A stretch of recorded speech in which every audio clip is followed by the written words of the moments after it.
നമസ്കാരം. ഇന്ന് നമുക്ക് ബ്രഹ്മാണ്ഡ മഹാപുരാണത്തെക്കുറിച്ചൊന്ന് നോക്കാം. മഹാപുരാണ പരമ്പരയിലെ അവസാനത്തെ പുരാണമാണ് ബ്രഹ്മാണ്ഡ മഹാപുരാണം. ബ്രഹ്മാവ് ബ്രഹ്മാണ്ഡത്തെപ്പറ്റി 12,000 ശ്ലോകങ്ങൾ വിവരിച്ച മാഹാത്മ്യമാണ് ബ്രഹ്മാണ്ഡ മഹാപുരാണം. ബ്രഹ്മാവിൽ തുടങ്ങി വ്യാസനിലൂടെ അനേകം കാതുകൾ ശ്രവിച്ച് സൂതനിലൂടെ നൈമിഷാരണ്യത്തിലെ മുനിമാരിൽ എത്തിയതാണ് ഈ പുണ്യകഥ. ഉള്ളടക്കത്തെക്കുറിച്ചൊന്ന് നോക്കാം. 5 അധ്യായങ്ങളിലായി പ്രക്രിയാപാദം, 33 അധ്യായങ്ങളിലായി അനുഷംഗപാദം, 74 അധ്യായങ്ങളിലായി ഉപോദ്ഘാതപാദം, ബാക്കി ഉപസംഹാരപാദമായി കാണപ്പെടുന്നു. പ്രപഞ്ച സൃഷ്ടി, ഹിരണ്യാണ്ഡം, ബ്രഹ്മ മഹർഷികളുടെയും രാജർഷികളുടെയും വംശാവലികൾ, ശ്രാദ്ധവിധികൾ, കാർത്തവീര്യൻ്റെ പരാക്രമങ്ങൾ, ജമദഗ്നിവധം, പരശുരാമൻ്റെ ക്ഷത്രിയ നിഗ്രഹം, ഇതൊക്കെയാണ് ഈ 4 പാദത്തിൽ വർണ്ണിക്കുന്നത്.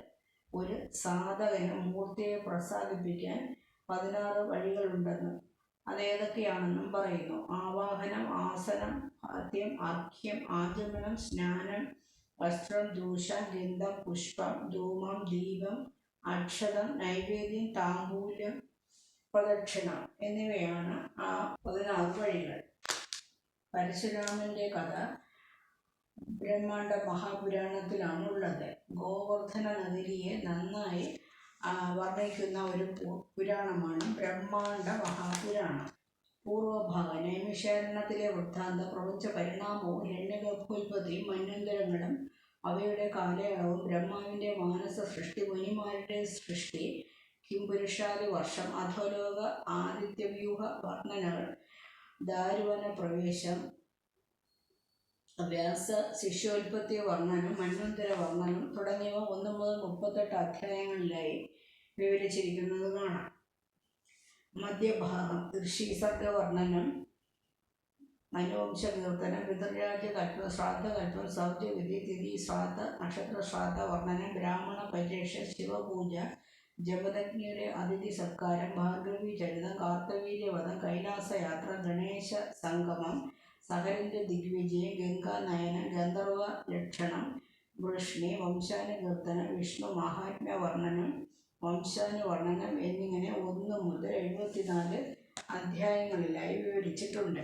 ഉത്തരഭാഗം ശിവപുരവർണ്ണനം, അഗസ്ത്യയാത്ര, ജനാർദ്ദന ആവിർഭാവം, അമൃതകഥനം, ലളിതാസ്തവം,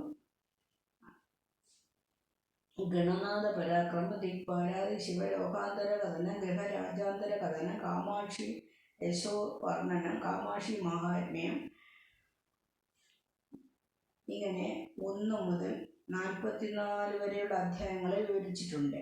ബ്രഹ്മാണ്ഡ മാഹാത്മ്യം അതികൃത്യ ബ്രവീത് പുന തച്ഛതോദശ സഹസ്രം ബ്രഹ്മാണ്ഡം ദിക്വാദികം എന്നാണ് പറയുന്നത്. ശ്ലോകസംഖ്യ 12,000 12,200 ആണെന്നും പറയുന്നുണ്ട്.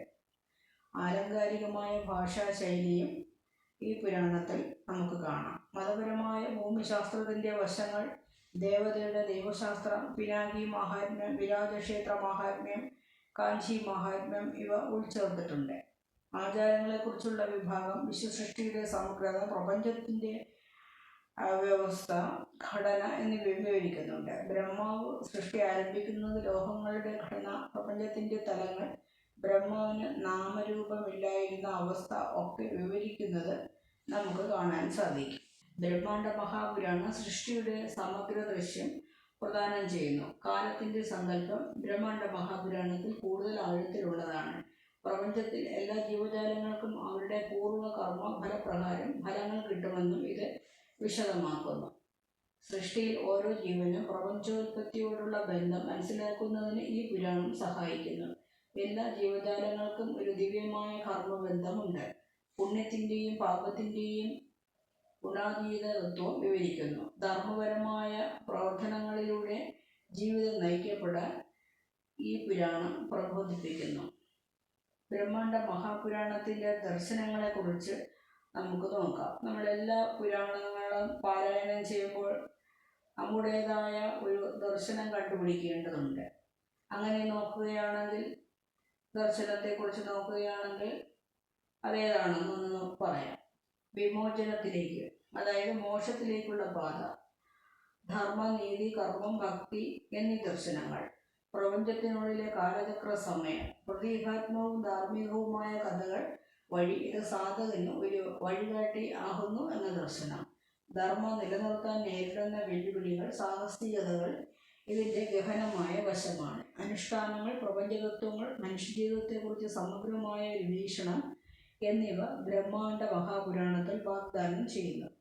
സൃഷ്ടിതത്വത്തിൽ മാത്രമല്ല, ചരിത്രകഥകളിലും ധാർമ്മിക ധാരകളിലും വിശാലവും സമഗ്രവുമായ ആശയങ്ങൾ പ്രചരിപ്പിക്കുന്നു.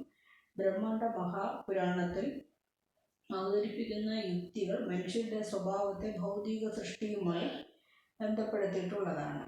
പഞ്ചഭൂത തത്വം മനോഹരമായി വർണ്ണിക്കുന്നു. പഞ്ചഭൂത സംയോജനം വിവിധ ആരാധനാരീതികൾ ഉൾക്കൊള്ളുന്ന ഏകത്വത്തിൻ്റെ സന്ദേശവും പറയുന്നു. ലളിത സഹസ്രനാമം പോലുള്ള വർണ്ണനകൾ ശക്തമായ തത്വചിന്തയിലേക്ക് നയിക്കുന്നു. ഇതിൻ്റെ ഭൗമശാസ്ത്രപരവും ബോധനപരവുമായ ധാരണകൾ ലോകത്തിൻ്റെ സമ്പൂർണ്ണ ഘടനയെ വിശകലനം ചെയ്യുന്നു. കാലക്രമത്തിൻ്റെ മായായുഗങ്ങളും ഇവിടെ കാണാം. നാം സൃഷ്ടിക്കുന്നതിനെതിരെ നിലകൊള്ളുന്ന നിഷേധാത്മക ബോധങ്ങളെ മറികടക്കാനും പരസ്പര ബന്ധങ്ങളുടെ മൂല്യത്തെ മെച്ചപ്പെടുത്താനും ബ്രഹ്മാണ്ഡ മഹാപുരാണം ഓരോ ഭക്തനും പ്രചോദനം നൽകുന്നുണ്ട്. കൃത്യമായ സാമൂഹിക ഉത്തരവാദിത്തങ്ങൾ പാലിക്കുന്നതിനും പ്രകൃതിയുമായി സമന്വയത്തിൽ ഏർപ്പെടുന്നതിനും ബ്രഹ്മാണ്ഡ മഹാപുരാണ പാരായണം സഹായിക്കുന്നു.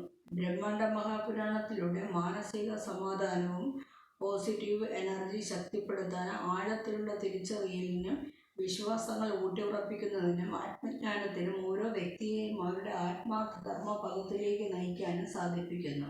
വേദാന്തപരമായ വിവേചനം, ധ്യാനം, സംവാദം, ഉപാസന, പ്രാർത്ഥന എന്നിവയൊക്കെ യഥാശക്തി ബ്രഹ്മാണ്ഡ മഹാപുരാണത്തിൽ ദർശനങ്ങളായി നമുക്ക് കാണാൻ സാധിക്കും.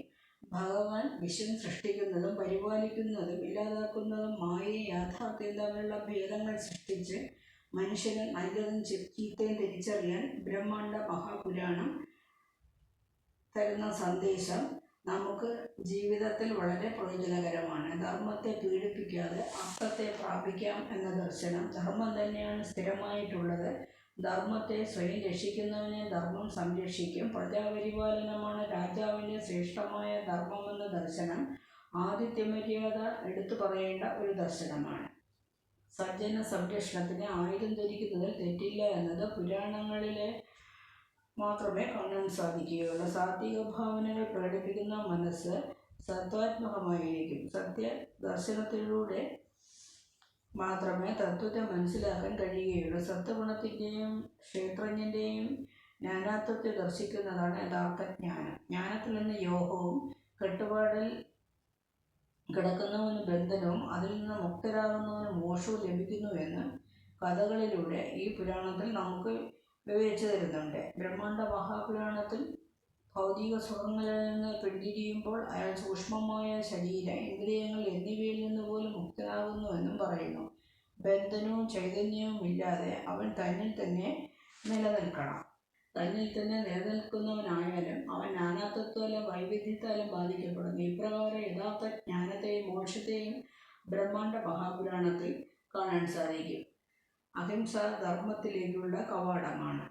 പ്രതികാരം ഒഴിവാക്കുക, അത് മോക്ഷത്തിലേക്കുള്ള വഴിയാണ്. ഒരു മഹത്തായ ജ്ഞാനസാഗരം തന്നെയാണ് ബ്രഹ്മാണ്ഡ മഹാപുരാണം. എല്ലാ ജീവജാലങ്ങളുടെയും ആദി കാരണം ബ്രഹ്മമാണെന്നും ജീവിത മേഖലയിൽ പാലിക്കേണ്ട കാര്യങ്ങളും വഴികളും എന്താണെന്നും എല്ലാം ബ്രഹ്മാണ്ഡ മഹാപുരാണത്തിൽ ഉൾപ്പെടുത്തിയിട്ടുണ്ട്. ഇതിവിടെ നിർത്തുന്നു.